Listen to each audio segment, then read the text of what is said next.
Сонсогч та юу сонсогчтой орой мэндийг хүргэе. Шал өөр юм бодсон. Яасан зүгээр юм мөр чинь гарахгүй хамаа дэлгэцэн дээр яасан юу санаа зовоод байгаа гэж.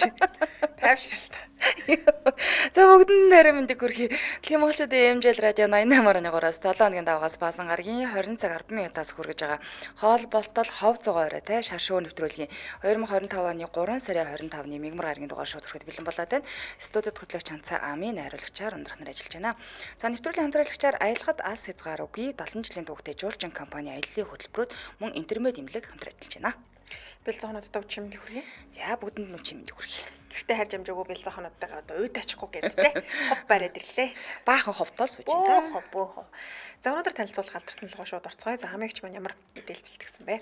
За би өнөөдөр үнэхээр сонирхолтой нэг одоо сахилгагүй хөдөлгөөн нь хитрхи дэнтчихсэн нэгэн жүжигчнийг танилцуулахаар бэлтлээ. За Эзра Миллер гэдэг залууг танилцуулах гэж. Оо тийм штэ Эзра Флаш. Яа. Яаж таа ч өнөөдөр зүгээр өө гэж. Зүгээр. Чи нэг жоохон яатсан мэдэгдэж байна. Энэ дотор усаага гэж бодож байна үгүй гэж. Флаш. Гэтэ энэ үнэхээр аягүй сэтгэл татам залуу шиг санагдсан. Гэтэ сүүлдээ бүр хэрэг төвд нэлээ орооцолсоор байгаа. Нэр төр нь нэлж жоохон унчих шиг шашин дээр гівтэж байгаа да. Энэ Флаш гэхдээ нэлт хийгээг баг тий. Тийм санагдаж. За энэ залууг танилцуулна да. За өстой мэдмээр өссөн алдартай байна. Тэгэхээр түүний талаар сонсцгоо удахгүй. За өнөөдөр танилцуулах алдартай маань өөртөө тун итгэлтэй жүжигчин жилэгддэг Бён Юхан жүжигчний тухай танилцуулахаар бэлдсэн. За энэ жүжигчний хувьд бол Mr. Sunshine кинонд тоглосноор мэдэх баха гол дүрд нь Ивён Хон буюу Инха гол дүрд нь болсон. За тэгээ Will You Be There гэдэг энэ цаг хугацаагаар айлдаг бас кино гэдэг. За энэ кино за Мисен буюу 2000 хэд онд цацагдлаа энэ кино шууд хойд бас Солонгост хит болж байсан. Гэх мэтчлэн маш олон уран бүтээлд мундаг дүр бүтээсэн жүжигчин байхан. За 1986 оны 4 сард төрсэн энэ жил 38 настай залуу жүжигчин 1.75 см өндөр. За эхний баримтанд багаасаа жүжигчин болохыг мөрөөдөж байсан юм байна. За 10 жилийн сурагч байхдаа тун чимээгүй ер нь их дотгошоо зантай хөлт байсан.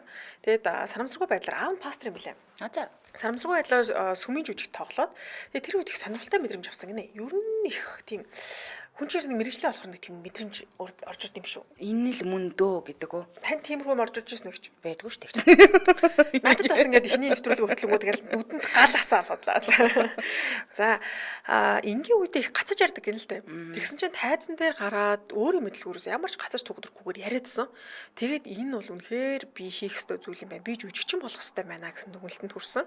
За ингээд ахлах сургуульд ордог жилээ бол урлагийн ахлах сургуульд орохыг хүсэж исэн. Бүр ингээд эртнээсээ л карьераа хөөе гэж бодсон юм байна. Гэтэл эцэг их нь эсэргүүцсэнгүй чи ерөөс энэ талаар тэгж жүжигчин болоод тэмээ гэж эсэргүүцээд тэг ингийн ахлах сургуульд орж суралцсан.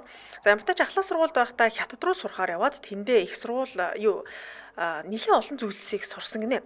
Яг нөгөө одоо жүжигчин гэдэг хүн маань өөрөө маш олон төрлийн мэрэгжилтэй тий олон төрлийн зүйлсүүдийг харуулдаг шүү дээ. Мэрэгжил болгонд хувираад тэгэхээр нөгөө хятад сурж байхдаа амьдрал үзчихэлтэй. Ер нь хүний нутагт амьдрал нэр үздэг шүү дээ. Тий, өстой л. Би бол өстой энд ингээд алчганд явж байгаа солонгосчууд нөгөө алгадуулаад гэдэг шиг маш олон зүйл хараад ирсэн тий. Тэгэхээр яг Пёнюхан жүжигчний хувьд ч гэсэн хятадд маш олон туршлагыг хуримтлуулад тэр нь дараа нь жүжигчний карьераа хөөхтөн ч гэсэн тодорхой хэмжээний тус юм болсон байдгаа гэж үздэг юм байна.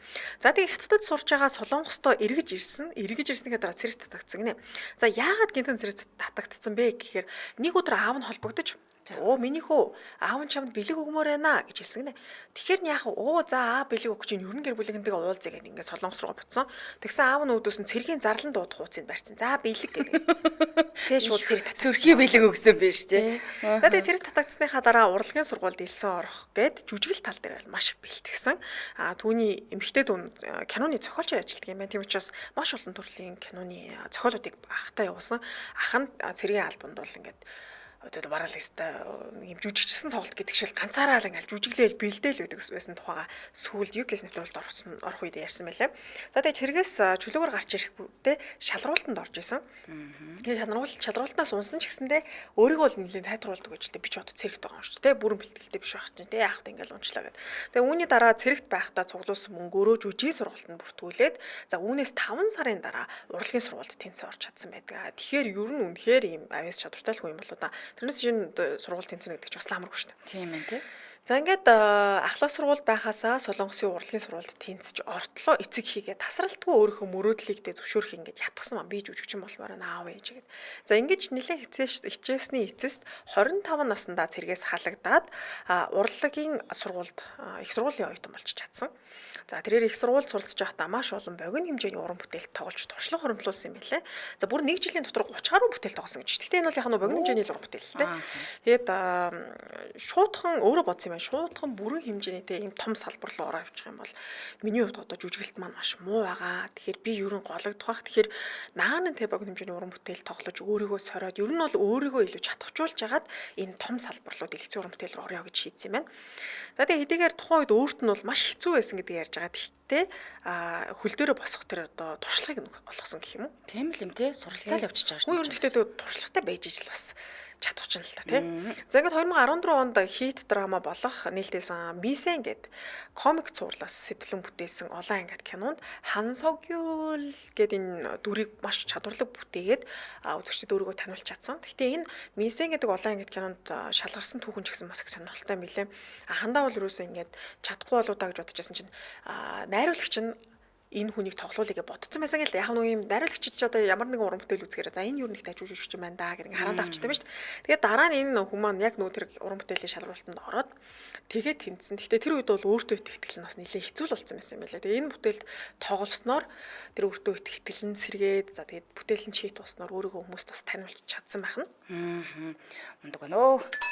За хамтраалчаа танилцуулаад үргэлжлүүлнэ. Аялахад тас хязгааргүй 70 жилийн түүхтэй жуулчин компани аяллаа хөтөлбөрөөс нь танилцуулъя. Жуулчин компани Монгол улсад анхдагч уун аялал жуулчлалын компани. За энэ жилийн хувьд бол 70 жилийн туршлагатай хамт олон байгаа. Таны мөрөөдлийн аяллыг бодит болгохоор зориулж байгаа гэсэн үг. За 3 сар санал болгож байгаа хэд хэдэн аяллууд байна. Эндийн нэг нь болохоор Гуанчжоу хотын Кантон Пэр үзэсгэлэн худалдаа гэж байгаа. Энэ нь болохоор шууд нислэгтэй юм билэ. Энэ үзэсгэлэн худалдаанд олон улсын үйлдвэрлэгч нар болон бизнес эрхлэгч нар өргөнөөр оролцдог. Тэгээ шинэ брэнд бараа бүтээгдэхүүн судлах өөрийн бизнесээ хөгжүүлэх боломжийг нь олгодог Азийн томоохон үзэсгэлэн худалдаа байдаг. За мөн газрын дивайжин Хайнан арлын одоо шууд нислэгт аялал гэж бас байна тийм ээ. Аяллаа хөтөлбөрт нь болохоор Сарамгчингийн аялал байна.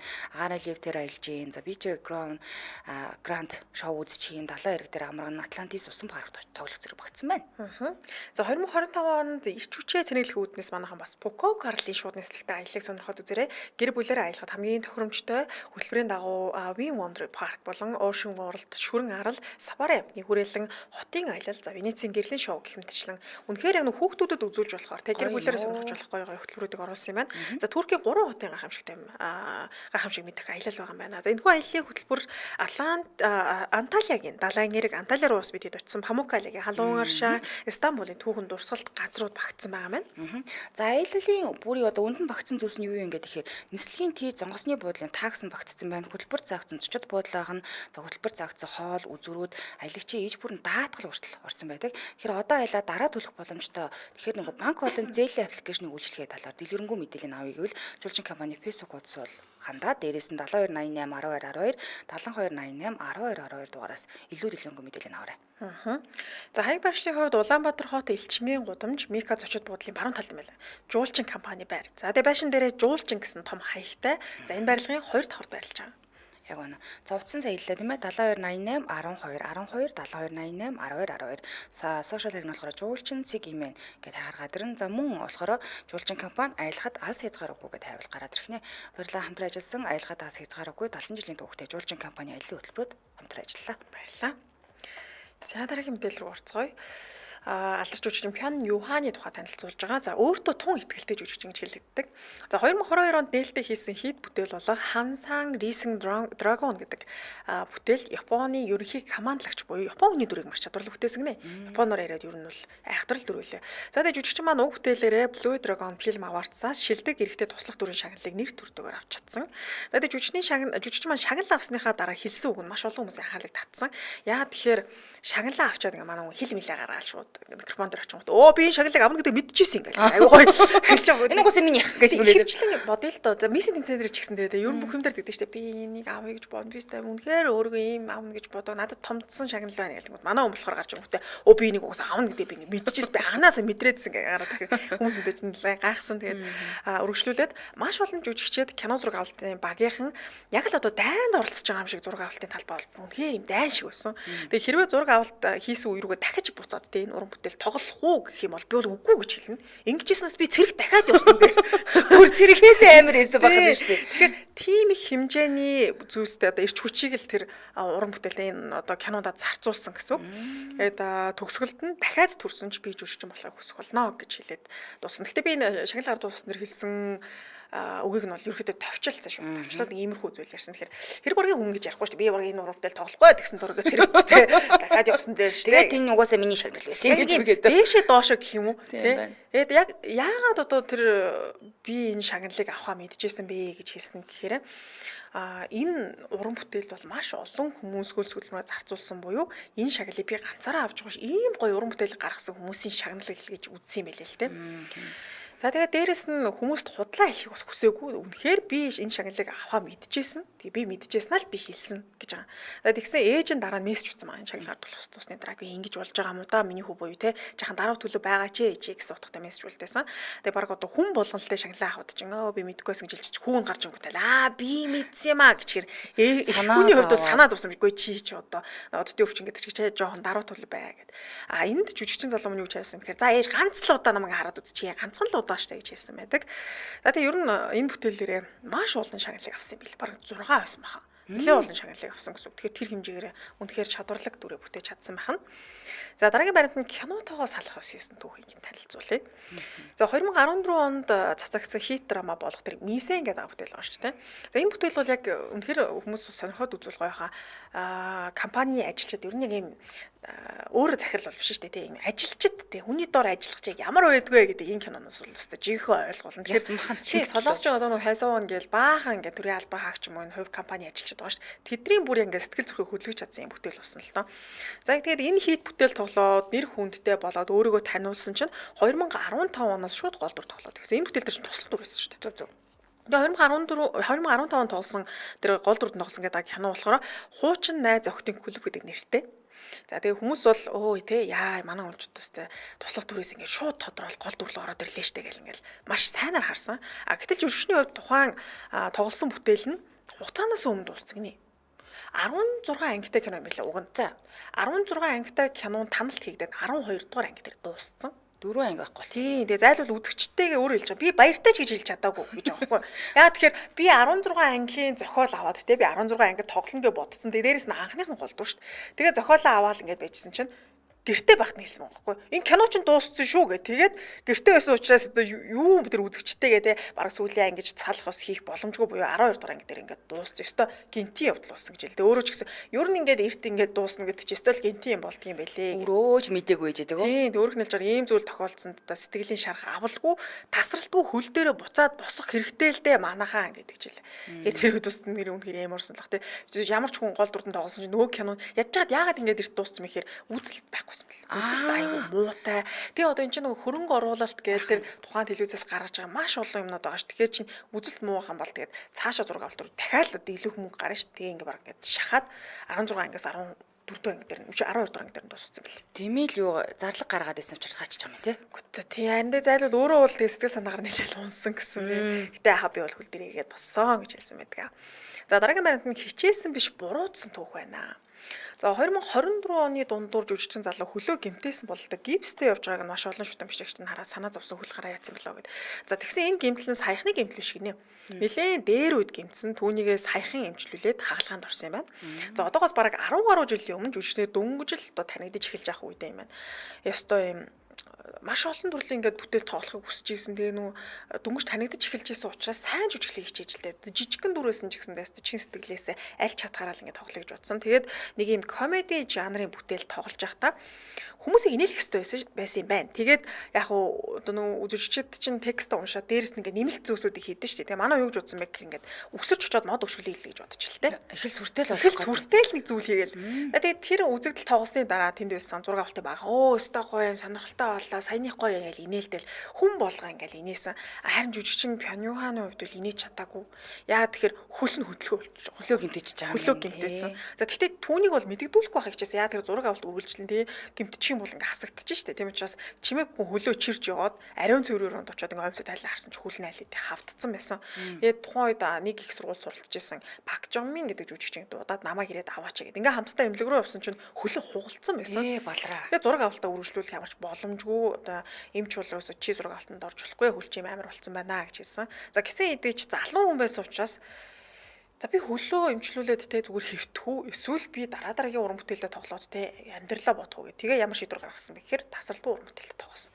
Тэгээд 10 гаруй жилийн өмнө гимтсэн тэр гимтэл хагалгаанд орох хэрэгтэй байсан бол тэрийг хойшлуулсаар байгаа. Тэгээ саяхан буюу өнгөрсөн онд л хагалгаанд орсон юм билээ. Ямар удаа яваа вэ? Тийм тэгээд өстөж их нэг юм жүжигчин болохын төлөө төрсөн гэдэг шиг юм уран бүтээлд маш хайртай хүн юм байна л да. Тэгээд өөрөө хэлж байгаа юм л да. Нэгийг болоход нөгөөхөө заавал алддаг буюу те. Нэг гоё бүтээл тоглох гэсэн чинь хөлөө хугалцсан нэг иймэрхүү онцгой явдал болох нь болсон гэж хэлсэн байлээ. За дараагийн баримт нь гинтхэн эрүүл мэндийн асуудалтай болсон юм байна. За эд нэр хүнд нь өсөж алдартай болж явах үед яг мандж явах үед гинтхэн 2 жил алга болсон. Тэгээ тухайн мэдээллүүдийг хаад үзэх юм бол гүй энэ Пянюхан жүжигчин чи хайчж ба яаваа ивэ уран бүтээлд яагаад тоглохгүй юм болоо гэж хүмүүс их нэлээд гайхаж сураг тавьчихсан. За яагаад гэхээр хард залуугаасаа буюу ерөөсөө оюутан байхасаа л олон богино хэмжээний бүтээл тоглоол кино урлагийн том зах зээлд ороод ингээд тасралтгүй уран бүтээл тоглосоор байсан. Тэгээ нэг мэдхнээ их дарамтанд орсон юм байна л да. Тасралтгүй уран бүтээл тоглоод байдаг. Тэгээ энэ шахалтаас үүдээ биеийн байдал нас нэлээ муудсан. Нэгэсэндээ одоо бид нар чинь ямар ч амралт байхгүй. Тэгээ 7 хоногийн хагас амтад ядаж амарж ивэл хүн чинь амарч энэ уран бүтээлчд бол ерөөсөө тийм амралтгүй ажилладаг. Тэгэхээр өөр ингээ оюутан байхасаа эхлээд ямар ч амралтгүй ажилласан. Ядаргаанд орчиж байгаа юм байна гэсэн. Ядаргаанд орсон гэх юм уу. Тэгээд сүүлдээ бүр ингээ амьсгалахад хүртэл хэцүү болсон. Тэгээд за би ер нь бол жүжиглэхэд бол үнэхээр хэцүү болсон юм байна гэдгийг ойлгосон. Тэгсэн иргэд орны хүмүүс нь юу гэсэн бэхээр гүй чи одоо л энд бандж байгаа шүү дээ. Чи одоо нэр төрчин ийм байгаа дээр л дараагийнхаа уран бүтээл тоглоод тэ нөхөө авах хэрэгтэй шүү дээ. Чи одоо яагаад амрах гэдэг юм бэ гэж бодсон. Харин жүжигчин маань би өнгөрсөн хугацаанд ч гэсэн хамаг чадлаараа тий ажилласан. Тэгэхээр одоо би үнэхээр амрахгүй болохгүй гэд ингээд зөрөгтэй шийдвэр гаргаад амрахаар болсон. Тэгээд тухайд хэлжсэн гэнэ эмнэлгээс хүртэл за ийм байдалтайгаар явбал чи маш мундаг жүжигчин гэж хэлэгдэнэ. Гэхдээ эртлэх хөх багтаж хэлсэн бэл. Амар юм бэ тий. Тэгэхээр тэр хэмжээгээр л яах төрсэн юм байна л да. Нэр Хамаг л би энэ баг ингээд өвдсөн байсан болж таарад шүү дээ. Амралтгүй. Тэг би нөгөө яг яагаад энэ хүн ингэтлээ өвдсөн бэ гэсэн чинь одоо шилбэл тэр Мисенгада улаан ангит кино шүү дээ. Тэр кино тоглож байхдаа өдөрт 30 минут л унтдаг гэсэн гэж шүү дээ. Хөө юу гэсэн юм бэ ч одоо. Нойр гүйдэл түрээд. Тэр чинь улаан ангит кино шүү дээ. Тэр өдөрт 30 минут унтаад тийм байдалтайгаар ингээ 10 хэдэн жил явчих байгаа байхгүй. 10 хэдэн жил байхдаа бас ингээ нэлээ олон жил явчих байгаа. Яаж амьд байгаа юм юм шүү. Тэгэхээр ямар эд эрэхт нь ирүүл байх вэ? Үнэхээр одоо амьсгалахад хэцүү болоо буюу цаанаасаа би л одоо чи болохгүй байна амраач гэсэн тохиог л өгсөн болж таарч байгаа юм л да. Нэгсэндээ баг ингээ бие гаргуунд нь гаргаж уран бүтээл тоглолдог. Тэр сая ч гэсэн дурдж шүү дээ. Хөл мөлөө бол ингээ тоохгүй гэмтэж чинь хуглаа. Тэгээ хагалгаанд орохгүй 10 хэдэн жил болчихлоо. Харин тий. Ерөөсөө юм уран бүтээлтэй маш хайртай би өөрийн бие бол ингээ хоёрт тавьдаг хүн болж таарад байна. Эрүүлэл байж ээж одоо цаашдаа явна гэжтэй болох Тийм юм. шүү дээ. Эрүүл ухаар аягүй чухал юм билээ. Бөөндөө бас эрүүл мэндэ бодчихгүй л тийм. За дараагийн баримтанд дахин хөл дээр болсон түүхээс нь танилцуулъя. За 2 жилийн турш жүжигчин маань ямар ч уран бүтээлийн зохиол аваагүй. Яа тэгэхээр уран бүтээл буюу жүжигчин гэдэг энэ мэрэгжилдэг өөрөө маш хайртай. Магадгүй зохиол ирчих юм бол дахиад л өөрийнхөө биеийг үл хайхраад ингээд жүжиглээд тавьчих болов гэж бодоод ерөөсөө ямар ч зохиол аваагүй. За тэгсэн нэг өдөр Entertainment-аас нь холбогдоод Ким Вонсок гэдэг найруулагч буюу тэр нөгөө алдартай хит драма гэдэг Мисенийхэн найруулагч холбогдсон юм байна. Тэгээ холбогдоод тэгэхээр яасан бол доо гэж бодоод ингээ гайхаад ярьсан чинь үнэндээ Ким Вонсок найруулагч байгаагүй Солонгосын маш олон хит бүтээлүүдийн зохиолыг нь бичсэн Ким Инсук гэдэг зохиолч холбогдсон юм байна. Мэдээж гайхсаггүй ийм мундаг хүн надтай яагаад холбогдож байгаа юм болоо. Энэ хүний ер нь одоо зохиолоос гарсан тэр кинонд гол дүр бүтээх юм бол тэгэл нэр хүнд бол угаасаа өссөн. Тэгэхээр маш олон жүжигчид энэ зохиолчийн уран бүтээл тоглохыг өөр хүсдэг. Тэгэхээр тийм мөрөөдлөх хүн холбогдсонд гайхсан юм. Тэгээ ямар ч жуутаж уулзаад үзье гэж бодсон. Тэгээ уулзаад өөрийнхөө биеийн байдлыг тухаарсан. Би одоо ийм аимшигтай байгаа. Тэгэхээр тийм учраас те энэ үчи бас нэг юм тасралтгүй одоо зураг авалттай байх ч гэдэг юм амралт хэрэг болно ч гэдэг юм. Бусад жүжигчтэй харьцуулахад илүү их тийм амралттай байх гэдэг чинь зураг авалтын турш. Тэгэхээр тэрийг маш сайн ойлгуулад ингээд хэлсэн чинь зохиолчийн хувьд бол чи надаа этгээд энэ уран бүтээл тоглоод үзье гэж хэлсэн. Тэгээд үнэхээр Пионён жүжигчин ч гэсэндээ маш гоё ингээд жүжиглэх нөхцөлийг нь бүрдүүлж өгсөн гэх юм уу. Тэгээ Mr. Sunshine бүтээл маш олон мундаг жүжигч тоглосон. Жишээлбэл Ю Ён Сог жүжигчин байна. За мөн одоо бидэнд амьдралын өдрөө киноор танигдсан Lee Byung Hun жүжигчин гэдэг юм олон ийм алдартай уран бүтээлчдтэй хамтран тоглосон. За тэгээ энэ зураг авалт дуусны дараа жүжигчин маань эхнийхэн зураг авалт гэсэн үг л та. Хамгийн эхний хэсэгт тоглоод ингэ зураг авалт дуусаад гэрлүүгөө харж явах замдаа ингэ уйлсан гинэ. Яа тэгэхээр өөрийгөө цаашид юус ингэ жүжиглэж чадахгүй хаа гэж бодож исэн. Тэгээд дахиад уран бүтээл тоглох ямар гоё юм мэдрэмж үйдэг юм бэ гэвэл бүр ингэ үгээр хэлхийн аргагүй өөрт нь юм эд шид амьдралд ингээд бий болж байгаа юм шиг юм сонирхолтой гоё мэдрэмж төрсөн гэж хэлж илээ. Тэгэхээр ясны жүжигчин гэж ясны жүжигчин юм лээ. Ямар сандал дахин төрүүл би жүжигчин болж төрнө гэж хэлж байгаа байхгүй. Тийм. За нэг иймэрхүү түүхтэй жүжигчин байна. Тэгээд тэрээр ганц бие юм уу? Ганц бие. Тэгээ хүнтэй суугаад гэж. За тэр минийх алдсан шүү дээ сар авчтай л үчи. Тийм үү. Гоё амтангаа л ороод. Яг нэр холбогдчихсан хүн гэх юм бол хамт их сургууль суралцчихсан Кимгүүн жүжигчтэй нэр холбогдчихсан. Гэхдээ зүгээр Кимгүүн жүжигчний талаас бол ах トゥ хоёр ах トゥ ч юу гэдэг. Зүгээр найзууд харилцаатай. Тэгээ нэг их сургууль суралцчихсан адилхан тэгээ байсан учраас найз нөхдөд харилцаатай байсан. Тэрнээс ямар нэгэн дотн харилцаа бол байгаагүй л гэж хэлдэг юм билээ. Итгэдэг юм дөө тийм юм. Зэрэг яг заримдаа хууд байд юм уу? Заримдаа худлаарч идэв тий гэж. За хэлээ дэмжээ ашигчаа танилцуулан дараагийн халтартан л оръё. За National Life даатгалын ипотекийн зээлдэгчийн амь насны даатгал нь бүх төрлийн шалтгаанд өвчний улмаас за мөн генетийн ослын улмаас амнасаа алдах түншлэх хөлбөрийн чадвараа бүрэн алдах зэрэг тохиолдлуудад зээлийн үлдэгдлийг нөхөн төлж таны гэр бүлийг санхүүгийн эрсдлээс хамгаалах нэ. Холбогд хуудасны дугаар 70 11 33 66 70 11 33 66 гэсэн дугаарлаа холбогдорой. Баярлалаа. Нэвтрүүлгийн дэмжээ ажигчаар National Life байлаа. Баярлалаа. За ингээ үргэлжлүүлэн дараагийнхаа алтартан л оръё. За би бүр орчуулж явахдаа одоо болно л гэмээр санагдсан. Би ч гэсэн тэр байсаж байгаа л тэгж боддог гэсэн шүү дээ. Гэхдээ одоо байлаач гэл чи зүгээр гэртээ хөвчиж болохгүй юм уу гэж хэлмээр санагдсан. За энэ хүнийг танилцуулъя. Ezra Miller гэдэг Америкийн жүжигчин, дээрээс нь дуучин, бас хамтлагт байсан дуучин байсан. За хамгийн их танигдсан дүр нь бол бидний сайн мэдж байгаа Flash гэдэг дүрийн сайн мэд юм лээ. За тэгэд энэ ер нь бол олон янзын дүрээр олонний анхаарлыг нэлээд татсан өөр мөнцдэггүй төрхтэй жүжигчин гэдэг нь бол Harry Potter-ын сургуулиас тоглосон шүү дээ. Яг үнэ. За Галт тэрэгний осол 2015 оны одоо Enigma киноны билээ туслах дүрд тоглож анх гараагаа ихснийхээ дараа болохоор гайхамшиг дараатуудаа тэднийг хаанаас олох вэ? Одоо Harry Potter явж штэ. Гайхамшиг дараатнууд, за Гриндвалдын гэмт хэрэг, за гайхамшиг дараатнууд, нууц үзэрэг, уран зураг кинонууд цувралууд ингээд тоглосон байдаг. За 92 оны 9 сарын 30-нд Нью Жерси мужийн Уикоп гэдэг хотод төрсэн юм билээ. Одоо 33 настай, өндөр нь 180 см өндөр буюу нэлээд өндөр юм жүжигчин байлаа. За тэгээд хоёр эгчтэй Сай Кэтлиг хэмээх хоёр эгчтэй. Ээж нь болохоор Марта Миллер буюу орчин үеийн нэг бүжигчин гэж ярьдаг шүү дээ. Тийм бүжигчин бас юм байлээ. Харин аав нь болохоор Роберт Миллер гэж юм байсан. Ахлах дэд ерөнхийлөгч гүйцэтгэх захирал хийдэг байжгаад одоо болохоор нэг хэвлэлийн компани хариуцаад явдаг юм байлээ. Аав нь еврей, харин ээж нь болохоор Голланд, Герман гаралтай буюу холимог цустай. За тэгээд танаа жүжигчин манай жүжигчин хоёр нэг ямар адилхан юм байна. Хоёулаа ээрдэг. Ээрдэг байсан тийм. 6 настайгаасаа эхлээд ингээд байнгын ээрж гацаад хэцүү байсан учраас энийг даван туулахын тулд дуурийн дуучны ангид оролцсон юм билээ. Хөөх. Наа чи ямар шигэлгээл шин юу болчихоо тийм. Нөгөө дуурийн нөгөө нэг одоо нот өндөр нотнуудыг аваад гэдэг ч юм уу тэр гам уншаад хар хүн загсарчдаг юм байна л та. Яг ихэнхдээ сонсоход чинь илтгэлийн клубт ч юм уу тийм албатууд оруулсан байгаад байдаг шүү дээ. Тэгвэл дуу бас засдаг юм байна. Тийм байна. Гэтэ бүр дөөр.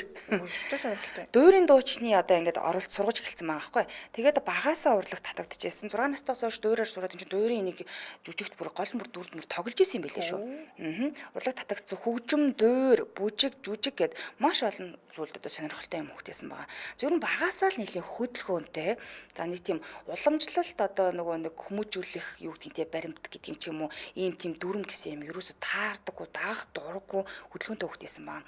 За ингээ Rockland Country Day School болон Hudson School суралцаад дараад нь болохоор After School гэдэг кинонд л тоглож анх гараагаа эхэлжсэн.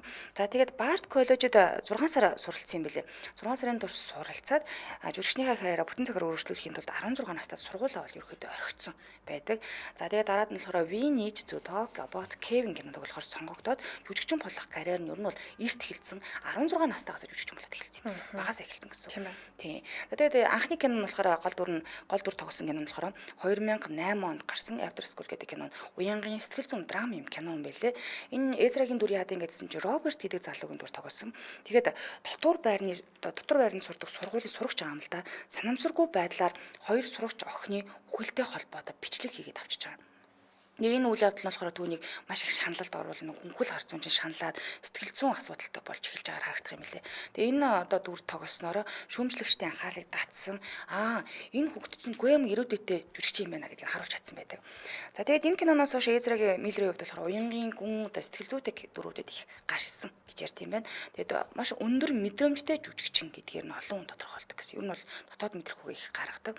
За дараад жил нь болохоор Энди Гарсия, Жулиана, Стивен Стрит нарын хамт Сими арал дээр бас тоглож гарч ирсэн. За 2010 болохоор Миллер Гонзоноос болгоомжил гэдэг кинонд бас дүрийг бүтээсэн байдаг. Тэгээ дараад нь өдөр бүр кинонд туслах дүр бүтээгээд дараад нь болохоор Ребека кинонод нээлттэй киноноос хийсэн байдаг.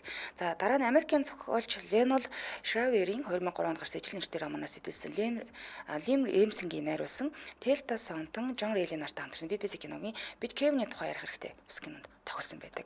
За 2011 онд болохоор жүжиглэхээс гадна дуулж эхэлсэн. Тэгээ хамтлагтай байжгаад 3 гишүүн тим хамтлаг юм билээ дуулаад бөмбөр тоглодог, цохор хөгжим тоглодог, за гитар бас тоглодог гэдгээр бол энэ хамтлагтай үүрэг гүйцэтгэжсэн.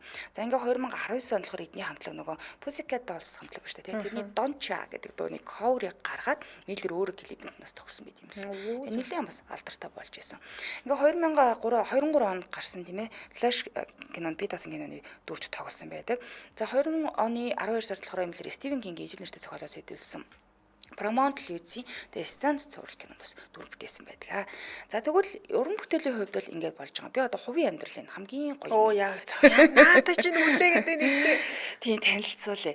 За Эзра Миллерийн хувьд болохоор амьдрал нь нээлттэй, өвөр мөц заримдаа маш их маргаан дагуулдгаар олон хүмүүсийн анхаарлыг татдаг. Ерөнхийдөө уламжлалт гэх маягаас хальтсан буюу өөрийгөө одоо илэрхийлэх зоригтой. Гэхдээ заримдаа нэг арай буруугаар илэрхийлж байдаг. Тийм хүн байгаа. За тэгээ өөрийгөө болохоор ямар нэгэн хүүсийн ангиллалд хамаардаггүй гэж үздэг. Тэгээ хүүс ба бэлгийн чиг аль алинд нь уян хатан гэж илэрхийлдэг буюу хоёр хүсэл сонирхдаг юм шиг байгаа. Тэгээд байгальд их ойрхон амьдрах турштай. За нэг хэсэг болохоор Вермонт мужийн Пермд бол амьдарч байсан. Бүр ингээд холдоод Перм дээр амьдарч байсан. Тэгээ энгийнээс онцгой рок оддууд стилтэй гэх юм уу? Тиймэрхүү стилтэй. Тэгтээ стил нь хараа. Одоо шилбэл зураг байгаа зү. Үнэхээр юм сонирхолтой уцалтай юм байлаа. Юу л юм хүмүүс. Шагнал гардуулах ч юм уу эсвэл хэвлэн баг хурал за эсвэл одоо киноны нээлтэн гэх юм уу хуцыг нь харж хүмүүс баг нэг хүлээдэг байсан баг тийм шүү дээ. Тэр нэг хувирах чадвар сайтай гэдэг юм уу? Сахал тавиал сахлаа авах л өөр хүн шиг харагддаг жишээ нь. Тэр нь тэгээ зохиод идэв чинь хувц сунар нь тэг нэг тийм сонин ер нь яасан ч зохиод идэг тийм сонирхолтой царайтай юм санагдчих. Яг үнэ. Бүх л юм зогтдог. Үсээ ургуулсан цохин авцсан цохин ер нь халдсан болсон ч зохих юм шиг байгаа. Өсгөө өсөн ч зүгээр гэдэг. Тэгдэг. Ер нь хизээч нэг хэвэнд баригдахгүй гэж өгөөсөө өөрөө үздэг юм бэлээ. Ер нь бол ямар ч стилийг бол туршаад үзчихдэг гэсэн. За болцчихсэн хүмүүсээс нь дурдвал Zoe Kravitz-тэй 2010 оны үед болцчихсэн. Тэгээд энэ болохоор хамт кино тоглосон юм билээ. Тухайн үед болцож байгаа гэдэг цуурхал нэлээд тарж ирсэн гэсэндээ аль биесээр бол хоёр талаас хоёулаа ерөөсө батлаагүй. Zoe Kravitz өөрөө энэ тухайн үед болохоор маш олон алдартай залуучуудтай нэр холбогдчихсэн учраас тэднийх нь нэгээл гэж үзсэн байдаг. За Lauren Nolting гэж байгаа. За фотографч буюу зураг авдаг юм бүсгүй юм билээ. Тэдний харилцаа богино хугацаанд бол үргэлжилсэн. За тэгээд энэ нь болохоор олон нийтэд ер нь бол аль биесээр батлагдсан маш цөөхөн харилцааных нэг гэж үздэг. 2011 онд харилцаатай байсан гэсэн. За Erin Orb гэж байгаа. Загвар өмсгөж жүжигчин бүс байсан. Тэд энэ хоёрын хувьд бол сүү тавьж байсан.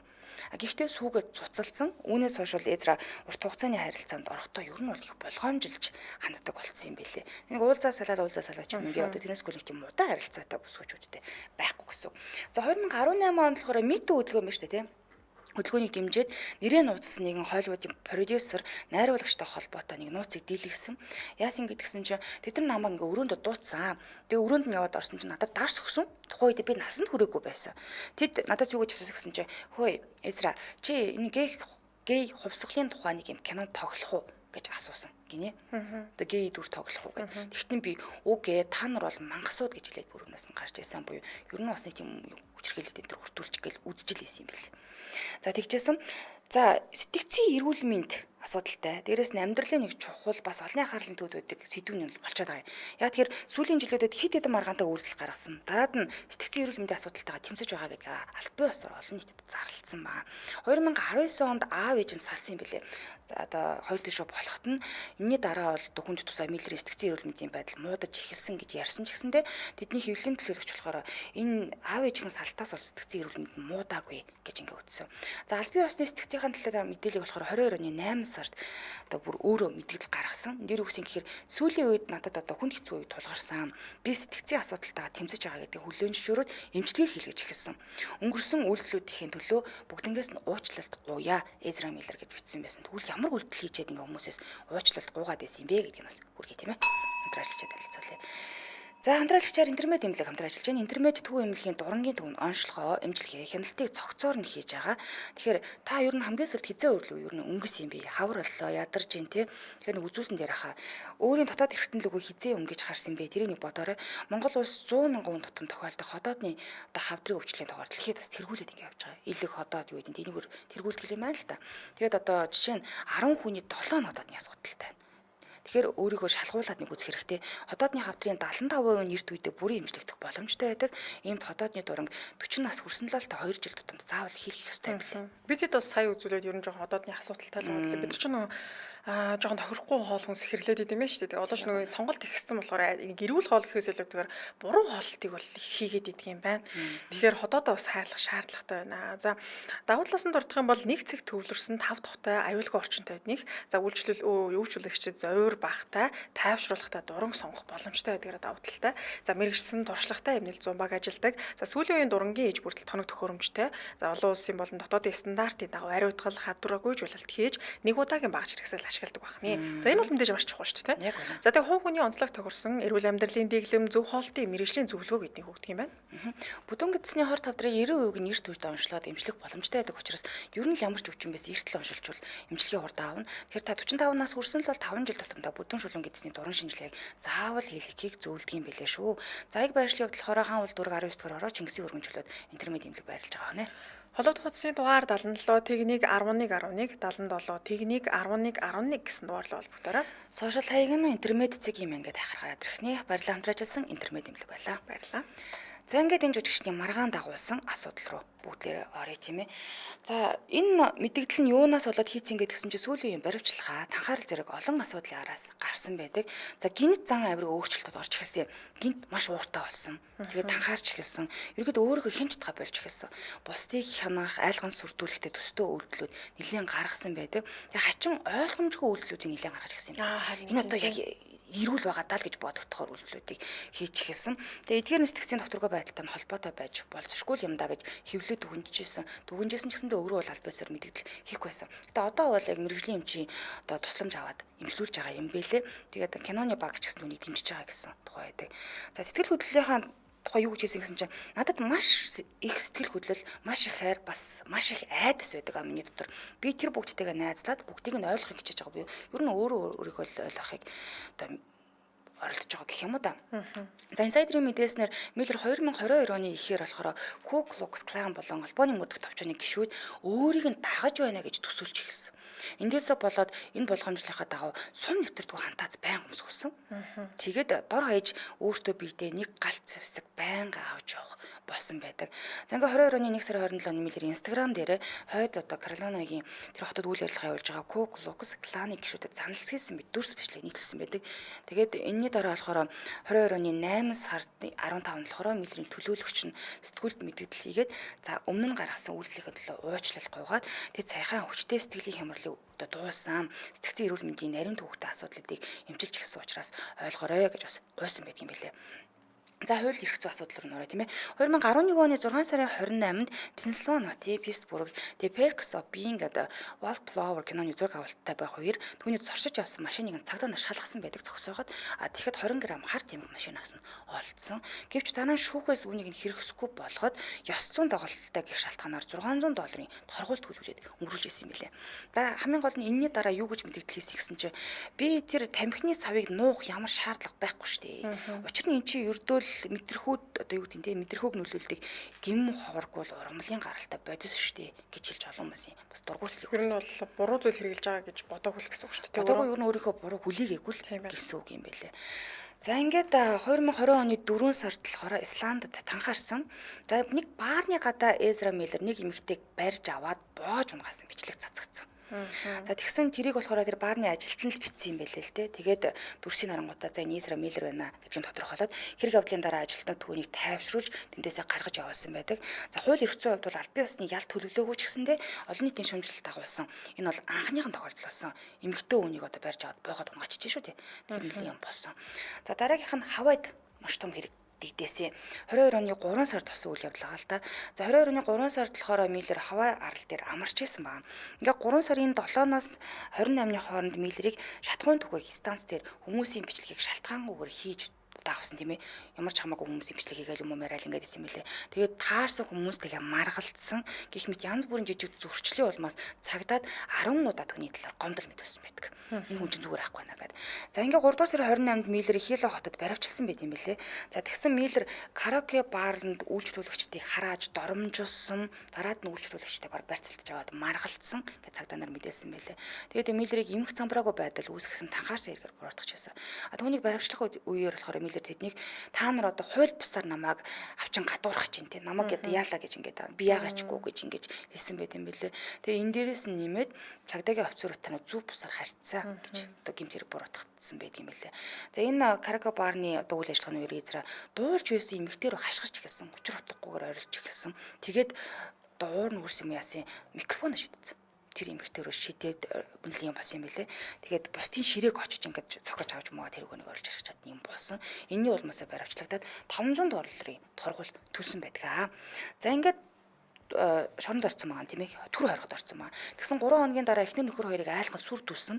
Эхнэрийнх нь пассворт бол нөхрийнх нь хитвчиг хулгайсан гэх хэрэгээр Миллерийг хамтдаа байсан хосууд нь Миллерийн эсрэг мэдүүлэл өгсөн байдаг. Тэгсэн энэ хосууд яасан гэдгсэн чинь хосууд яарснаар болохоор нөхөр нь энэ Миллерийг нөгөө шоронгоос батлан даах хэвээр 500 доллар торгуулийг төлөөд батлан даалт гаргаж авсан юм билээ. Тэгсэн хэдэн цагийн дараа караоке баарнд Миллерийг баривчлахтаа яг ижлэр сүр дүүлж энэ хоёр хосыг сүрдүүлээд хулгай хийсэн байна. За Миллер хосууд унтлахны өрөөнд нь шууд орж ирэнгүүт те би чамайг завхаа их нэртэй чи хамт оршуулна гэж занал хийсэн юм билээ шууд. Уул нь энэ хоёр тусалцсан. За удалгүй Миллер Хавайд үлдэхийн тулд найзынхаа хамт Хилогоос цухтаагаад ингээ яваад өгсөн. За 4 сарын 19-нд Миллерийг бохоо дах Лейланы STX гэдэг хэлцийн цагдаагийн албаныхаа 2 дугаар зэргийн халлагын хэрэгээр дахиад баривчилсан байдаг. За тэгээд энэ сэтгүүлийн мэдээснээр болохоор тэрээр нэг хувийн уулзалтын үеэр нэг хүүхэнтэй уулзсан юм байна л да. Одоо болзоол юм да. Тэгээ нөгөө бүсгүүн за би явлаа. Одоо ингээ явах хэрэгтэй байна гэж хэлснийхэн төлөө тэр бүсгүүр сандар шийдсэн. За ингээ 26 настай эмэгтэйг мөргсөн барьж авч мөргөөд духан дээр нь юм хагас юмч зүсэгдсэн юм шарах үрдээснээрээ энэ хэрэгээрээ дахиад баригдсан байдаг. За тэгээд Миллер халдлагаас хойш 20 минутын дараа хэв дах замын хөдөлгөөний оролцоод явж явах үеэр нь зогсоож баривчилсан байт юм байлээ. За дараагийнх нь болохоор бүр айгу сонио. Эзра 12 настай байхад нь танилцсан Токота гэдэг охины сэтгэл зүйн хувьд өдөрсөн тийм ээ зохисгүй харилцаа үүсгэсэн гэж охины эцэг их мэдүүл шүүхэд хандсан байдаг. Тэгсэн 2016 онд Миллер 23 настай байсан. Охин болохоор 12 настай байсан буюу жоохон хүүхэд байгаа байхгүй. Байхад нь энэ хоёрын харилцаа ихэлсэн байгаа. Нас нараа хүүхдтэй харилцсан шүү дээ. За ингээ 2017 онд болохоор Грэнд Болдын гэмт хэрэг киноны зураг авалтын үеэр Токота энэ охин 12 настайсан охин Миллертэй уулзахаар Лондонд ингээ цухтаагаад ниссэн байсан. За охин 2021 онд сургуулаа бүр төгсгөө болоод орхисон үе эцэг их дийлхэ байсан. Энэ Миллертэй л хамт байханд бол ерөөсө цухтаачаад байгаа. Тэгээ эцэг их Миллерийг даахын тулд үнийг хийсэн гэж сургуулаа хайсан гэж үздэг юм билэ.